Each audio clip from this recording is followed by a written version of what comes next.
meus amigos e irmãos em Cristo Jesus. É um prazer tê-los novamente nessa semana para estudarmos a lição da Escola Sabatina. E nessa semana nós temos a lição com o título A Descendência de Abraão.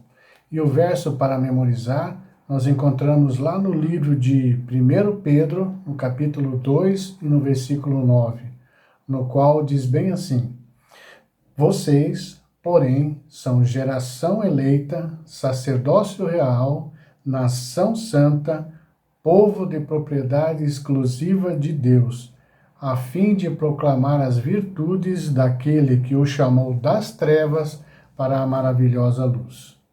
Bem, nós vemos no início da lição dessa semana que conta uma história no qual é uma joalheria muito famosa, né? O relógio dessa joalheria, ele parou às 8 horas e 45 minutos. Muitos cidadãos, eles tinham ficado dependentes daquele relógio para saber a hora. E naquela manhã, homens e mulheres de negócios olharam para a vitrine e notaram que esse relógio estava parado às 8 e 45 da manhã. Crianças a caminho da escola ficaram também surpresos ao descobrir que eles ainda tinham tempo.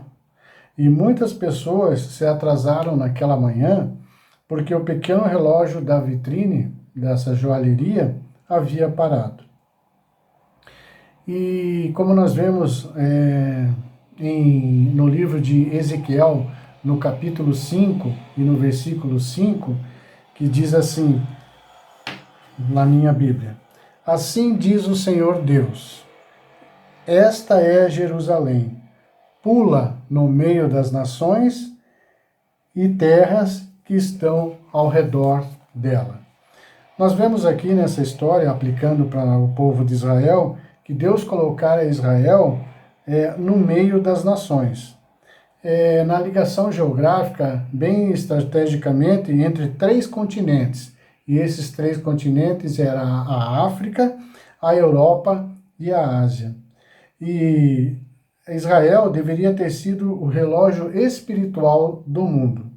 Porém, assim como o relógio parou na vitrine do joalheiro, Israel, em certo tempo e sentido, também parou.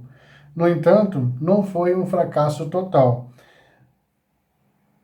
pois naquela época, assim como hoje, Deus tinha seu remanescente fiel. E na lição de domingo, tem como subtítulo Escolhido entre todos os povos. Em Deuteronômio, no capítulo 7 e no versículo 6, nós lemos assim: Porque vocês são povo santo para o Senhor, seu Deus.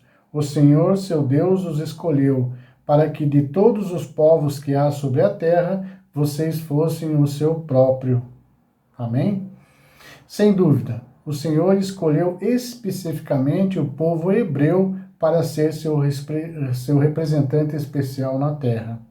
E aqui nós vemos que é crucial lembrar que essa escolha foi totalmente um ato de Deus, uma expressão de sua graça.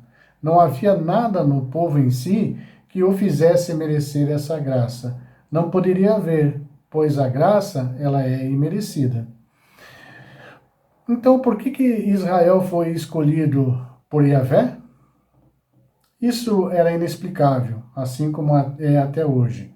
Israel era um pequeno povo sem grande cultura e nem prestígio.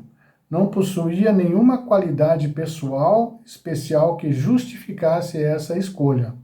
A eleição está no mistério do amor divino. No entanto, o fato é que Deus amou Israel e os escolheu, honrando assim sua promessa aos seus pais. Israel havia sido escolhido em virtude do amor de Yahvé para com ele. Lembramos nós que Israel ele foi libertado da escravidão no Egito por uma demonstração do poder de Yahvé. Uma vez que ela compreendesse esses grandes fatos, perceberia que realmente ele era um povo santo e especialmente estimado por Yahvé. Portanto, qualquer tendência de sua parte de renunciar a uma condição tão nobre era extremamente repreensível. De acordo com o plano divino, os israelitas eles deveriam ser uma nação real e sacerdotal. Em um mundo ímpio, eles deveriam ser reis morais e espirituais, no sentido de que eles deveriam prevalecer sobre o reino do pecado. Como sacerdotes, eles deveriam se aproximar do Senhor em oração, louvor e sacrifício.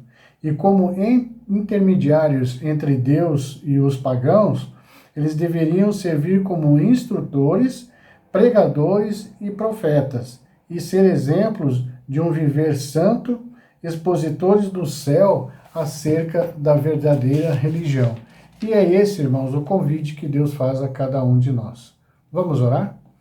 Bondoso Deus, eterno Pai, aqui estamos, Senhor, estudando mais uma vez a sua santa palavra.